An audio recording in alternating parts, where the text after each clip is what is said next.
dream. My poor little children will one day live in a nation where they will not be judged by the color of their skin, but by the content of their character. I have a dream today.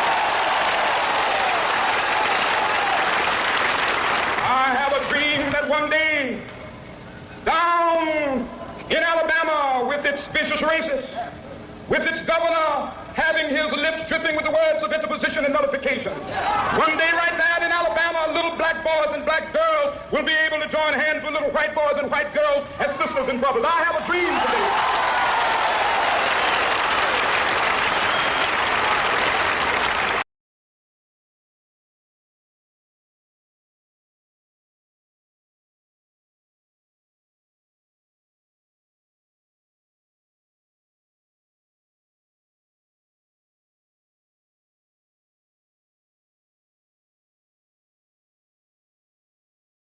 Rosa Parks, African-American activist, triggered the modern civil rights movement in the United States by refusing to give up her seat to a white person on bus in Montgomery, Alabama in 1955. Her act of civil disobedience led to the bus boycott and served as a catalyst for change in racial segregation laws.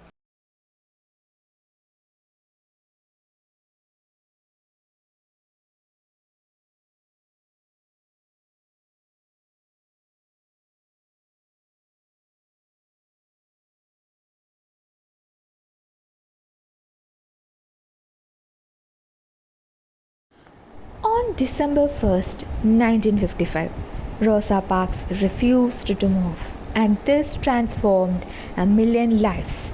Rosa Parks had been working all day. Work had been heavier than usual.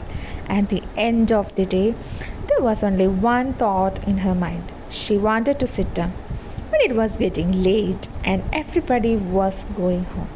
Rosa walked to the bus stop and got on a bus. There were many vacant seats. She paid her fare and sat down in the nearest seat. The bus was nearly empty. Rosa felt grateful. Her feet were very tired. They really needed a rest. That was, however, something only Rosa knew. The driver of the bus knew nothing about her feet. He did not even know her name, but he saw that she was not white. She was a black passenger, and that he thought was all he needed to know about her. But he was making a mistake. It was a mistake that cost his company a lot of money. Our story begins in America, in a town called Montgomery.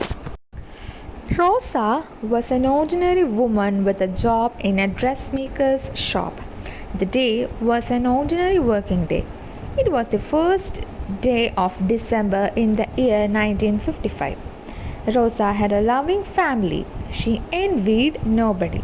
Her manners were mild. She spoke in a quiet, soft voice.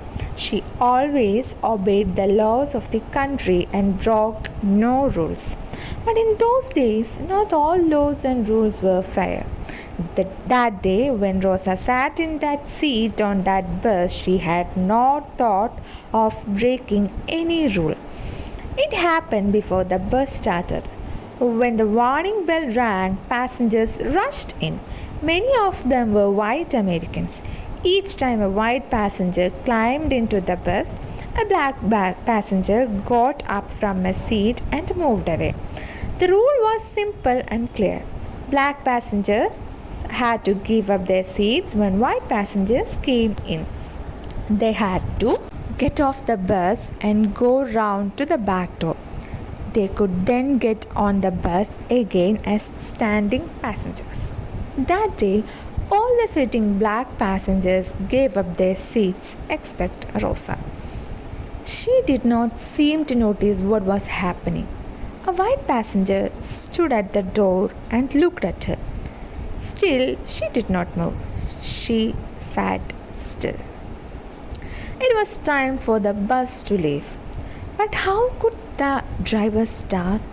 A white passenger was standing at the door and a black passenger was not getting up. Other passengers grew impatient. They gave her angry looks.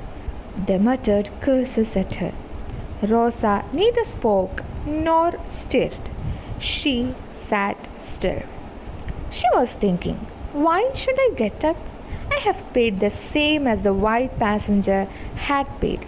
My ticket is not a cent cheaper than his, and I am more tired than he is. And he is neither or disabled. So why should I give up my seat? He is asking for this seat because he is a white. That can't be right. That moment, Rosa made a decision. This rule is unfair, and rules ought to be fair. If a rule is unfair, it ought to go. It ought not be in the rule book. Therefore, it ought not to be obeyed. If people go on obeying such a bad rule, it will stay in the book forever. So someone should do something about it someday. I think that day has arrived. Now, when Rosa did not get up, the driver got angry. If he let her sit and let a white passenger standing, he was breaking the law. He and his company could be punished for it. He got up from his seat. Get up and go to the back, he ordered, but Rosa sat still. I told you to get up, he said. But Rosa did not move. She did not get up. The driver got off the bus and brought the police in. They arrested Rosa, and she had broken the law and sent her to jail. The news of Rosa's arrest soon spread all over the town. The black people of Montgomery decided to fight for her to come out of jail. They knew they could not fight with the police. They decided to fight with the bus company instead. They boycotted the buses. This means they stopped using them. No black passengers, they said, will use the city buses until Rosa is free.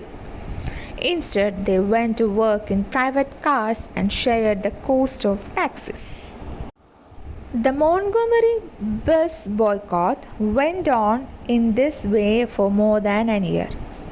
It lasted exactly 381 days. During the boycott, the bus company lost millions of dollars. This was because there were many more black bus users than white users. Without black passengers, buses ran almost empty. Meanwhile, Rosa Parks was tried in a court of law. The judge ordered her to pay a fine. He said she had broken the law of segregation. Rosa's lawyers advised her not to pay the fine, and she took their advice. Then they went to the higher courts and finally to the highest court, the American Supreme Court. The judges of the Supreme Court said that segregation was unlawful in public transport services.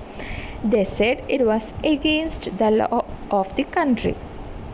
So it was that Rosa Parks sat still and moved so a million minds. She began the Black Americans people fight for fairness and justice to all human beings.